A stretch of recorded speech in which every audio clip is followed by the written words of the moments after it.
Bem-vindos ao canal Maçonizando. Estamos iniciando mais um vídeo muito especial no dia de hoje, sexta-feira, 13 de outubro de 2023.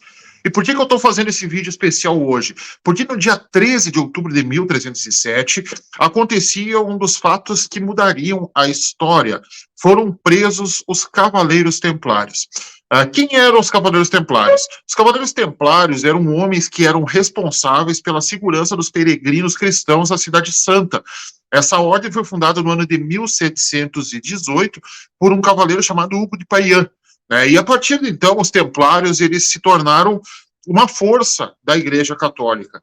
Eles se tornaram cruzados e eles foram responsáveis por várias incursões em guerras de fé, em guerras religiosas. Eram monges guerreiros, né? Eles eram monges guerreiros, eles tinham votos de castidade e de pobreza.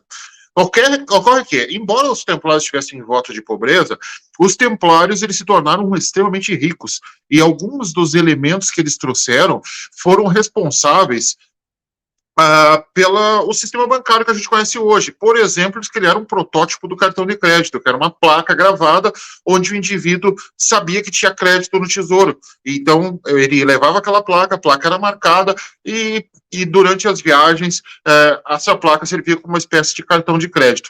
É uma das várias curiosidades sobre os templários. Eles eram guerreiros cruzados e eles foram presos pela Inquisição em uma conspiração liderada pelo rei da França, Filipe IV o Belo, e também pelo Papa Clemente V e pelo um cavaleiro chamado Guilherme de Nogaret. Ocorre que os templários eles foram presos numa sexta-feira 13 de outubro de 1307, daí a origem da sexta-feira 13 que conhecemos hoje, da folclórica sexta-feira 13, e eles foram torturados por 7 anos. E após essa tortura de longos 7 anos, eles acabaram sendo executados, todos eles, culminando com a morte do seu último grão-mestre na fogueira, o Jacques de Molay. E por que o Jacques de Molay foi preso e morto, né? Porque ele saberia, teoricamente, a localização de um tesouro templário, né? Que foram os tesouros arrecadados ao longo dos saques e das incursões religiosas ocorridas ao longo de 2 séculos.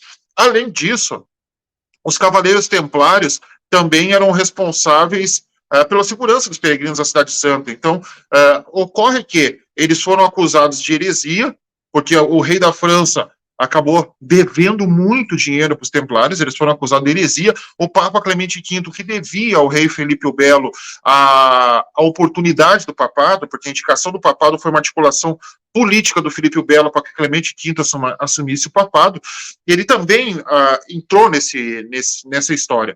E aí os templários foram acusados de heresia, de adorar um ser chamado Baphomet, que não é aquele mesmo Baphomet do Eliphas Levi, aquele bode com seios de mulher e tudo mais, não tem nada a ver aquilo é um desenho do Eliphas Levi, tem um vídeo aqui no canal sobre isso. E o Baphomet, que citado no processo templário, era citado em 2 maneiras, né? Uma era um demônio com 3 cabeças e o outro um gato preto. Bom, eles foram torturados por 7 anos, e torturas das mais criativas e horrendas que você possa imaginar, e no dia da sua execução, Jacques de Molay, nas suas últimas palavras, teria rogado uma maldição para o Papa, para o Nogaret e para o rei Felipe o Belo, conclamando os 3 a comparecerem a um tribunal diante de Deus para prestar conta de suas ações. O fato é que dentro de um ano os 3 estavam mortos, né? Então surgiu essa maldição, esse folclore e tudo mais, inclusive da sexta-feira 13, alinhado aos templários, porque o de Molay fez essa maldição. E até hoje, quem vai na França tem uma placa lá, aqui foi executado o Jacques de Molay, né? Que nas margens lá do rio Sena, né? Então, o que acontece? O Jacques de Molay morreu, mas o legado templário não, né? Então, tanto que até hoje a gente fala dos cavaleiros templários, a gente tem ordens colaterais maçônicas relacionadas a templários, graus filosóficos de maçonaria relacionados aos cavaleiros templários, né? E também temos, por exemplo, o cara que faz o Sagrado Arco Real, ele tem o direito de ser reconhecido cavaleiro templário depois, né? Em preceptórios. Claro, não é a mesma ordem do Jacques de Molay, é uma releitura, uma homenagem, né? Assim como nós temos a outra ordem, que para mim é uma grande homenagem ao Jacques de Molay, que é a Ordem de Molay, onde Jacques de Molay é o nome do mártir que os meninos carregam em seus lábios, porque ele simboliza um símbolo de lealdade, de companheirismo, porque mesmo após sendo torturado por 7 anos, mesmo sendo idoso, ele jamais entregou seus companheiros. Bom, gostaram dessa história? Então não deixe de curtir e acompanhar o nosso conteúdo. A gente volta em breve com mais um vídeo bem legal aqui no canal Maçonizando. Muito obrigado, galera. Voltamos em breve. Aliás, voltamos logo com entrevista ao vivo aqui no canal. Valeu!